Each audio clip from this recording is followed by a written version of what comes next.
Breaking news చూస్తున్నాం. Andhra Pradesh skill development scam కేసులో మాజీ ముఖ్యమంత్రి చంద్రబాబు నాయుడుపై సిఐడి రిమాండ్ రిపోర్టులో సంచలన అభియోగాలు చేసింది. స్కిల్ స్కామ్ లో చంద్రబాబుకు పూర్తి అవగాహన ఉందని సిఐడి చెబుతుంది. ఇక చంద్రబాబు ఆదేశాల మేరకే డబ్బులు విడుదలయ్యాయని తెలిపారు. ఏసీబీ కోర్టులో హోరాహోరీగా వాదనలు నడుస్తున్నాయి. ఇక నారా లోకేష్ సైతం కోర్టులోనే ఉన్నారు. చంద్రబాబు తరపున లాయర్ సిద్ధార్థ్ లూత్రా వాదనలు వినిపిస్తున్నారు. ఇక సిఐడి తరపున additional advocate general Ponnavolu Sudhakar Reddy వాదిస్తున్నారు. సిఐడి తరపున వివేకాచారి, వెంకటేష్ న్యాయవాదులు హాజరయ్యారు.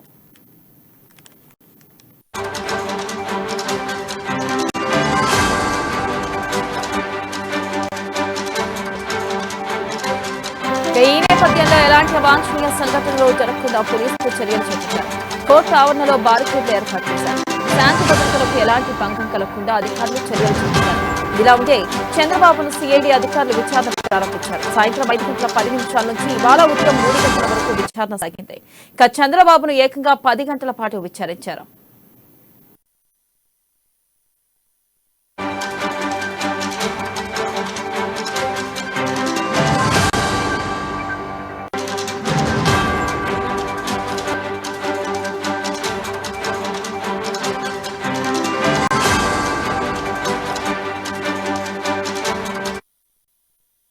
ఉదయం 3:40 విజయవాడలోని సీజీహెచ్కి చంద్రబాబు కాన్వాయ్ చేరుకుంది. అనంతరం వైద్యులు 4:20 వైద్య పరీక్షలు నిర్వహించారు. తిరిగి 4:20 వైద్యులు మరోసారి పరీక్షలు నిర్వహించారు. తర్వాత మళ్లీ 4:30 తిరిగి సిట్ కార్యాలయానికి తరలించారు. ఉదయం 4:45 బాబు సిట్ కార్యాలయానికి చేరుకున్నారు. 5:50 సిట్ ఆఫీస్ నుంచి ఏసీబీ కోర్టుకు తరలించారు. ఉదయం 5:58 బాబు కోర్టుకు చేరుకున్నారు.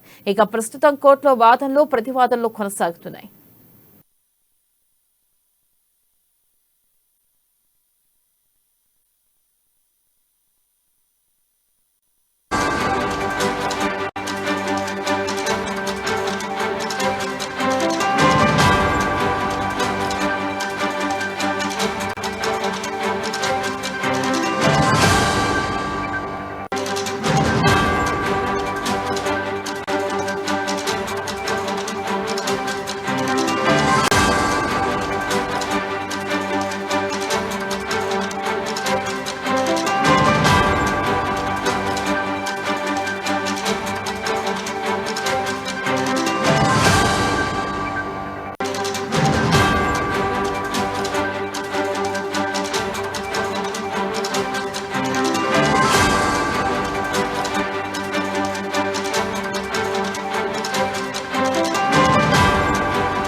బ్రేకింగ్ న్యూస్ చూస్తున్న ఆంధ్రప్రదేశ్ స్కిల్ డెవలప్మెంట్ స్కామ్ కేసులో మాజీ ముఖ్యమంత్రి చంద్రబాబు నాయుడుపై సిఐడి రిమాండ్ రిపోర్టులో సంచలన అభియోగాలు చేసింది.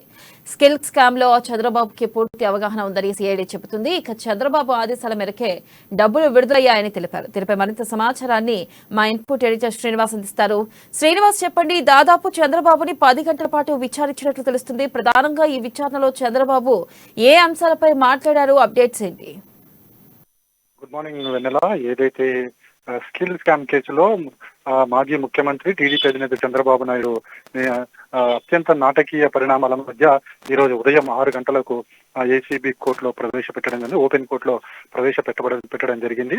అయితే చూస్తున్నాం, రాత్రి నుంచి కూడా చంద్రబాబు నాయుడిని 10 గంటల పాటు విచారణ చేశారు. 20 ప్రశ్నలకు సంబంధించి చంద్రబాబుని పదే వాళ్ళు ప్రశ్నించడం జరిగింది. అయితే చంద్రబాబు తనకు సంబంధించి తనకు తెలియదు, గుర్తు లేదు అనే సమాధానాలు మాత్రమే చెప్పడం జరిగింది తప్ప మిగతా ఏ ఒక అంశం మీద కూడా మాట్లాడలేదు. అన్నింటినీ కూడా సిఐడి అధికారులు రికార్డ్ చేయడం జరిగింది. ఇక ఈరోజు నిన్న రాత్రి నుంచి చూసుకుంటే కనుక 10 గంటల పాటు విచారణలో చంద్రబాబుకి ఒక 15 నిమిషాల పాటు విరామం ఇవ్వడం జరిగింది. ఆ విరామ సమయంలోనే చంద్రబాబు తన కుటుంబ సభ్యుని లోకేష్ ని, తన ప్రతిమని భువనేశ్వర్తో పాటుగా ఇతర కుటుంబ సభ్యుల్ని కూడా కలవడం జరిగింది. కొద్దిసేపు మాట్లాడిన తర్వాత ఆయన మళ్ళీ విచారించారు. విచారణ తర్వాత ఉదయం మరోసారి రొటీన్ గా మెడికల్ టెస్ట్ నిర్వహించిన తర్వాత ఆయన నేరుగా కోర్టుకి ఓపెన్ కోర్టులో హాజరుపరచడం జరిగింది. ఉదయం నుంచి కూడా ఇరు పక్షాలు కూడా వాదనలు వినిపిస్తున్నాయి. చంద్రబాబు తరఫున సిద్ధార్థ్ లూత్రా సుప్రీంకోర్టు ప్రముఖ న్యాయవాది, ఆయనతో పాటుగా మరో 2 వాదనలు వినిపిస్తున్నారు. అదేవిధంగా సిఐడి తరఫున కూడా వాదనలు వినిపించడానికి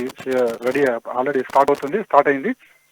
అయితే ఈ కోర్టులో ప్రధానంగా చంద్రబాబు నాయుడు తన వాదనలు తానే వినిపించుకోవడం జరిగింది. ఈ కేసుకు సంబంధించి తనకు ఏ విధమైన సంబంధం లేదు, తనని అక్రమంగా అరెస్ట్ చేశారని చెప్పేసి ఆయన తన వాదనలు వినిపించారు. అయితే తనని అక్రమంగా అరెస్ట్ చేశారని చెప్పేసి కూడా ఆయన తన వాదనలు వినిపించడం జరిగింది. అయితే వాదనలు విన్న తర్వాత కోర్టు జడ్జి ఎవరైతే ఉన్నారో హాల్లోనే ఉంటారా లేకపోతే బయటికి వెళ్తారా అని అడిగితే తను హాల్లోనే ప్రొసీడింగ్స్ ని చూస్తానని చెప్పడం జరిగింది. గత 6 గంటల నుంచి కూడా ఈ వాదనలు కొనసాగుతున్నాయి. అయితే మరో 2-3 గంటల వరకు ఈ వాదనలు కొనసాగే అవకాశం ఉంది. కొద్దిసేపటి క్రితమే చంద్రబాబు తరపు న్యాయవాది సిద్ధార్థ రూతర్ తన వాదనలు వినిపించారు. అయితే రిమాండ్ సంబంధించి రిమాండ్ రిపోర్ట్ లో వాళ్ళు ఏదైతే పేర్కొన్నారో దానికి ఖచ్చితంగా సాక్ష్యాలు ఉండాలి. 409 ఏదైతే సెక్షన్ పెట్టారో ఆ సెక్షన్ లో ఖచ్చితంగా సాక్ష్యాలు లేకపోతే ఎలా అరెస్ట్ చేస్తారన్న విధంగా కూడా సిద్ధార్థ లూత్రా తన వాదనలు వినిపించడం జరిగింది. అయితే చంద్రబాబును కోర్టులో ప్రవేశపెట్టే ముందే సిఐడి అధికారులు రిమాండ్ రిపోర్ట్ ను కూడా సబ్మిట్ చేయడం జరిగింది. ఎఫ్ఐఆర్ లో తన పేరు ముందు ఇచ్చిన ఎఫ్ఐఆర్ లో 37 ఉన్నప్పటికీ కూడా మొత్తం ఇన్వెస్టిగేషన్ 2 ఏళ్ల ఇన్వెస్టిగేషన్ లో మొత్తం కీలక సూత్రధారి ఆయనని చంద్రబాబు నాయుడే. చంద్రబాబు కనుసన్నల్లోనే ఇదంతా మొత్తం కేసు అంతా కూడా స్కామ్ జరిగింది. చంద్రబాబు డైరెక్షన్ లోనే నిధులు విడుదల చేయడం జరిగింది. చంద్రబాబు డైరెక్షన్ లోనే ఈ గంటా వెంకటేశ్వరరావు ఎవరైతున్నారో సుబ్బారావు ఎవరైతున్నారో వారిని నియమించడం జరిగింది. ఆయనకి ఎక్స్ అఫీషియో అధికార హోదాలు కూడా ఇవ్వడం జరిగింది. అదేవిధంగా ఏదైతే ఈ స్కిల్ డెవలప్మెంట్ కార్పొరేషన్ ఏదైతుందో ఇది కావాలని ఒక నిధులు మళ్లించేందుకు సృష్టించిన ఒక సంస్థగా కూడా పేర్కొనడం జరిగింది.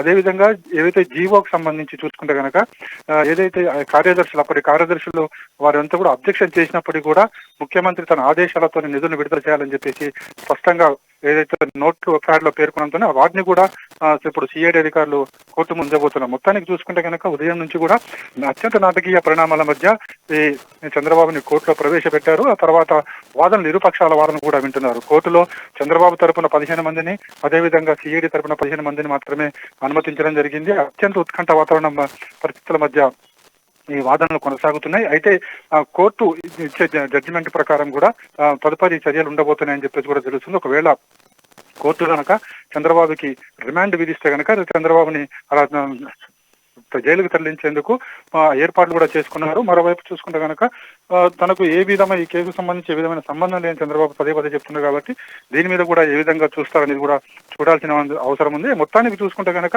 వాదనలు మరో 3-4 గంటలు కొనసాగే అవకాశం ఉంది అనేది మాత్రం తెలుస్తుంది. అయితే ఈ వాదనలు విన్న జడ్జిమెంట్ తర్వాతనే అసలు ఏం జరగబోతున్నది కూడా చూడాల్సిన అవసరం ఉంది. అయితే శ్రీనివాస్, అసలు కోర్టు తీర్పు ఎలా ఉండబోతుందంటారు? అంటే చంద్రబాబుకి అనుకూలంగా వచ్చే అవకాశం ఉందంటారా, లేదా జగన్ సర్కార్కి అవకాశం ఏదైతే స్కామ్ ఉందో దాని మీద వచ్చే అవకాశం ఉందంటారా? ఇప్పుడు కూడా మనము కోర్టు తీర్పుని ముందే ప్రిడిక్ట్ చేయడం కరెక్ట్ కాదు. ఎందుకంటే కోర్టు ఇరుపక్షాల వాదనలు వింటుంది. ఇరుపక్ష వాదనలు విన్న తర్వాత కూడా ఏదైతే చంద్రబాబు మీద అభియోగం మోయపడిందో దానికి సంబంధించిన సాక్ష్యాలను కూడా ప్రజెంట్ చేయాల్సి ఉంటుంది. అయితే ముఖ్యంగా కేసులకు సంబంధించి అంటే 32, 34, 37 అదేవిధంగా 126, 167, 168 అదేవిధంగా ఇతర సెక్షన్ 120B ఇవన్నీ సాధారణం అంటే బిలో 7 years శిక్ష పడే కేసులు అంటే సెక్షన్లు. కానీ అందులో 409 ఏదైతే సెక్షన్ ఉందో అవినీతి నిరోధక చట్టం కింద అదేవిధంగా ప్రజాధనం దుర్వినియోగం కింద ఏదైతే 409 కేసు పెట్టారో ఇది చాలా కీలకమైనది. ఈ కేసులో కనుక 10 ఏళ్ల శిక్ష పడుతుంది ఖచ్చితంగా, అంటే ఒకవేళ నిరూపించబడితే. సో ఇలాంటి కేసులకి బెయిల్ ఉండదు అనేది ఖచ్చితంగా సుప్రీంకోర్టు గతంలో ఇచ్చిన జడ్జిమెంట్లు కావచ్చు, డైరెక్షన్స్ కావచ్చు, హైకోర్టు కూడా అదే డైరెక్షన్స్ ఇచ్చింది. సో ఈ 409 ఇప్పుడు ప్రధానంగా కీలకమైనది కాబట్టి ఈ 409 మీదనే ఇరు పక్షాలు వాదనలు వినిపిస్తున్నారు. అంటే ఏ విధమైన సాక్ష్యాలు లేకుండా చంద్రబాబును ఏ విధంగా అరెస్ట్ చేస్తారని చెప్పేసి చంద్రబాబు తరపు న్యాయవాదులు వాదిస్తున్నారు.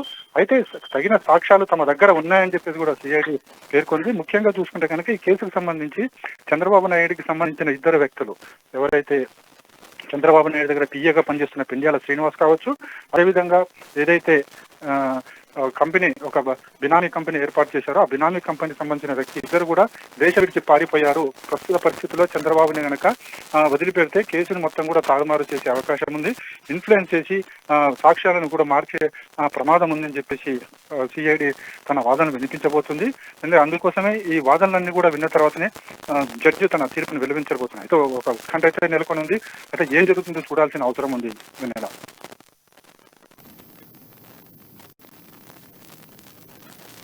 Right Srinivas, thank you.